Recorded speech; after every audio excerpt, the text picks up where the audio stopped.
Bismillahirrahmanirrahim. Sebelum kita mencintai keluar, kata Osho, kita harus mencintai diri kita sendiri. Ini dasarnya sudah.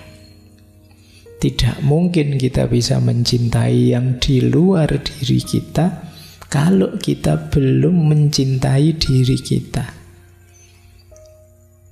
Kata Osho, jika seseorang tidak bisa mencintai dirinya sendiri, dia juga tidak bisa mencintai orang lain. Seorang pria yang mencintai dirinya sendiri mengambil langkah pertama menuju cinta sejati. Ibarat melempar kerikil ke dalam danau yang sunyi, riak melingkar pertama akan muncul di sekitar kerikil, sangat dekat dengan kerikil tersebut. Dan kemudian riak itu akan terus menyebar hingga mencapai pantai terjauh. Jika engkau menghentikan riak yang muncul di dekat kerikil, tidak akan ada riak lain sama sekali. Jadi kalau kita melemparkan batu ke sungai yang airnya tenang, itu kan nanti ada buletan gelombangnya. Yang paling awal paling dekat dengan batunya. Terus tambah luas sampai pinggir. Kalau buletan paling awal tidak mungkin ada buletan gelombang selanjutnya. Yang paling awal itu simbol dari cinta kita pada diri kita sendiri.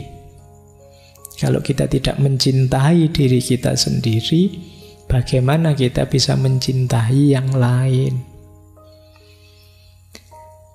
Ada uraian selanjutnya. Kata Osho, pria yang mencintai dirinya sendiri akan menghormati dirinya sendiri.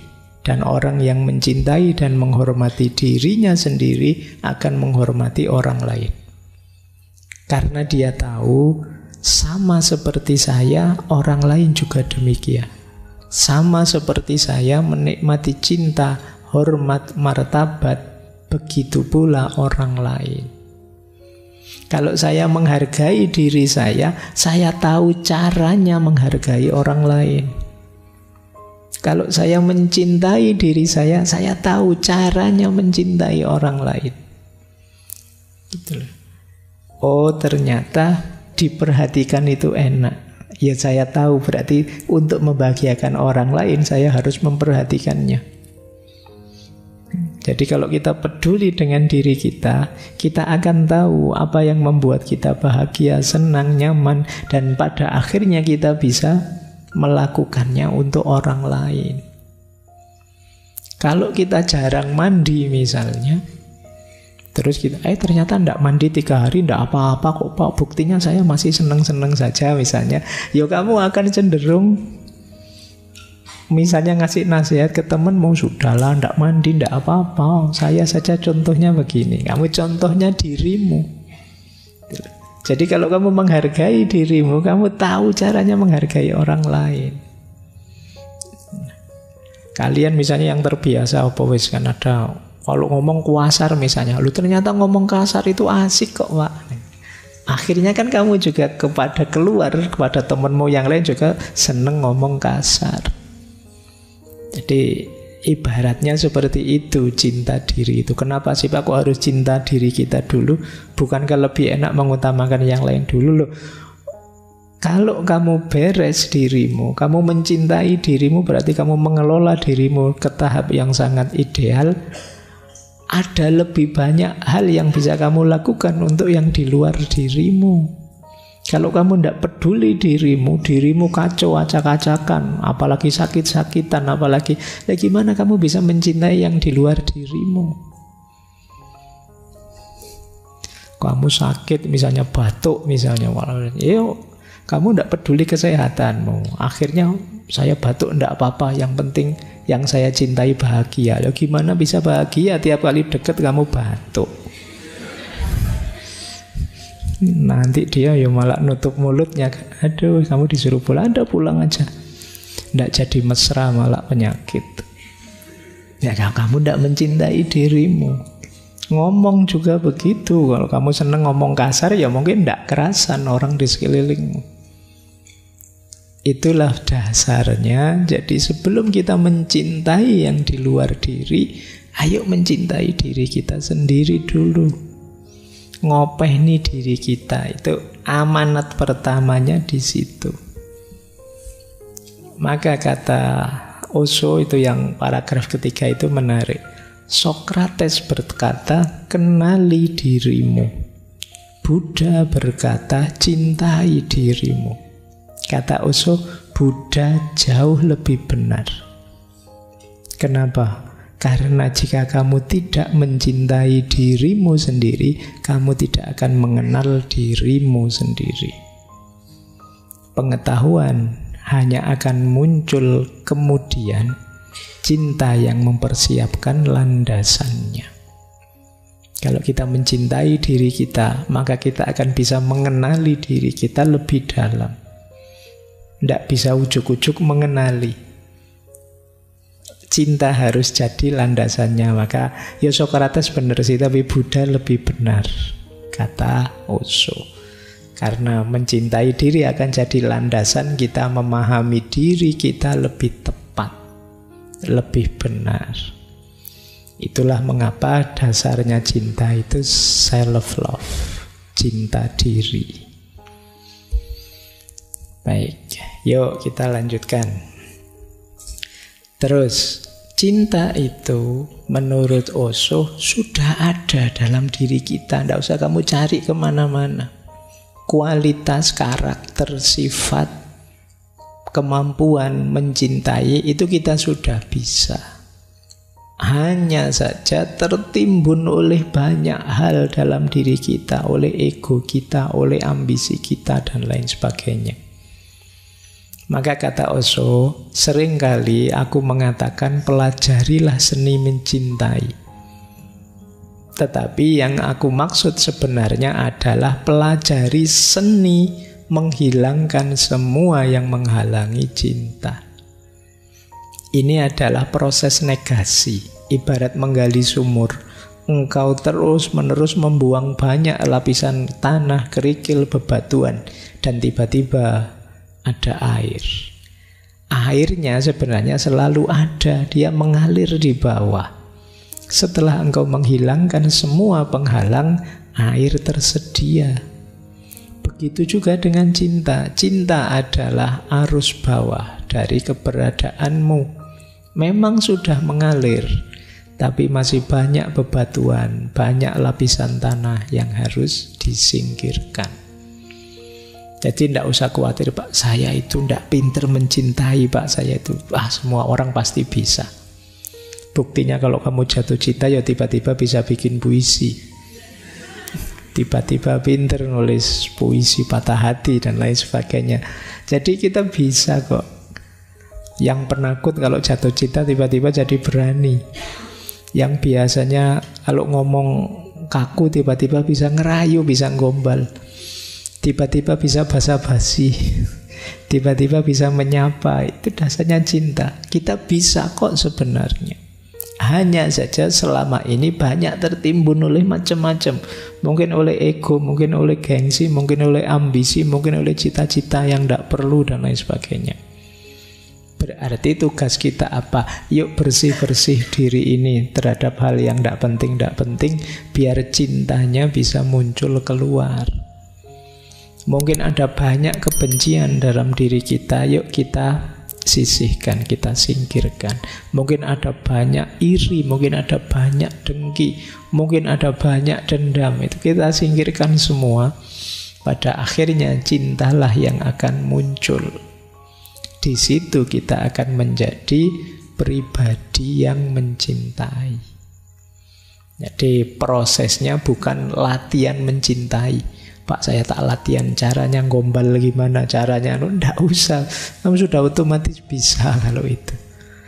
Gimana ya Pak caranya peduli? Loh, kalau kamu cinta beneran otomatis muncul kepedulian. Tapi nggak bisa Pak, saya rasanya sudah jatuh cinta tapi kok nggak bisa peduli, ya belum cinta berarti. Itu gerakan otomatis sudah ada di bawah kesadaranmu. Jadi jalannya berarti apa? Bersihkan. Mungkin kamu belum cinta, masih pamrih-pamrih, masih dagang, masih negosiasi dengan yang kamu cintai. Kalau itu sudah murni cinta, otomatis kamu siap berkorban, otomatis kamu peduli, otomatis kamu ingin membahagiakan. Itulah kata Osho. Terus ini loh antara lain yang sering menutupi cinta kita. Kata Osho, apa yang engkau sebut cinta seringkali bukan cinta. Apa yang engkau sebut cinta itu mungkin banyak hal lain, tapi bukan cinta. Mungkin itu seks, mungkin itu keserakahan, mungkin itu kesepian, mungkin itu ketergantungan, mungkin itu sikap posesif, mungkin banyak hal lain, tetapi bukan cinta, belum cinta. Nah, itu ya yang tahu kita. Bilangnya jatuh cinta sih, tapi sebenarnya itu nafsu saja. Kamu ngincer seksnya misalnya, itu kamu yang tahu. Bilangnya cinta sih, tapi ternyata itu sebenarnya kamu serakah saja, pingin pamer, pingin nunjukkan ke temanmu bahwa saya juga sudah laku kok, emangnya kamu saja misalnya. Bilangnya bisa macam-macam, coba kamu cermati. Kata Osho, jangan-jangan itu bukan cinta. Posesif, ingin menunjukkan bahwa saya bisa punya sesuatu, atau itu bukan cinta tapi ketergantungan. Itu bukan cinta, hanya pelampiasan dari kesepianmu saja. Nah, makanya itu yang harus kita bersihkan sehingga cintanya muncul. Kata Osho, cinta itu tidak posesif kok. Cinta itu tidak ada hubungannya dengan orang lain. Cinta itu keadaan. Ini yang cinta level 3 tadi. Cinta itu bukan sebuah hubungan. Satu hubungan mungkin terjadi, tapi cinta tidak sekedar hubungan. Satu hubungan bisa ada, tapi tidak terbatas pada itu saja. Cinta lebih dari itu. Cinta adalah keberadaan. Jika hanya sekedar hubungan, tidak mesti itu cinta. Kan kalian punya istilah hubungan tanpa status. Ya. Jadi kalau sekedar hubungan jangan GR dulu. Jadi, kita kan berhubungan iya, tapi kan tidak mesti cinta namanya hubungan, itu bisa macam-macam. Kuncinya apa satu hubungan disebut cinta? Karaktermu berubah jadi karakter seorang pecinta. Kuncinya di situ sebenarnya. Maka fokusnya pada dirimu yang jadi pecinta, bukan siapa yang kamu cintai. Ini dulu teori yang sama disampaikan ketika kita belajar Erich Fromm. Yang lebih penting adalah mengubah diri kita menjadi yang bisa mencintai. Bukan siapa yang kita cintai. Monggo saja, kalau kita siap mencintai, ya yang kita cintai akan hadir sendiri.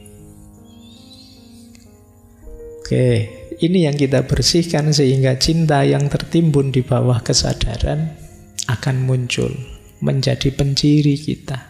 Kita menjadi seorang pecinta. Baik, mau saya lanjutkan? Masih kuat? Kuat ya, ngomong cinta-cintaan itu. Ini ilustrasi dari Osho menarik. Kenapa cinta itu jangan hanya kepemilikan? Karena kalau kepemilikan, ini loh yang terjadi. Mula-mula sang suami mencoba menjadikan istrinya sebagai miliknya. Dan begitu istrinya menjadi miliknya, ia pun kehilangan minat. Wong sudah dapat mau apa? Ya kan?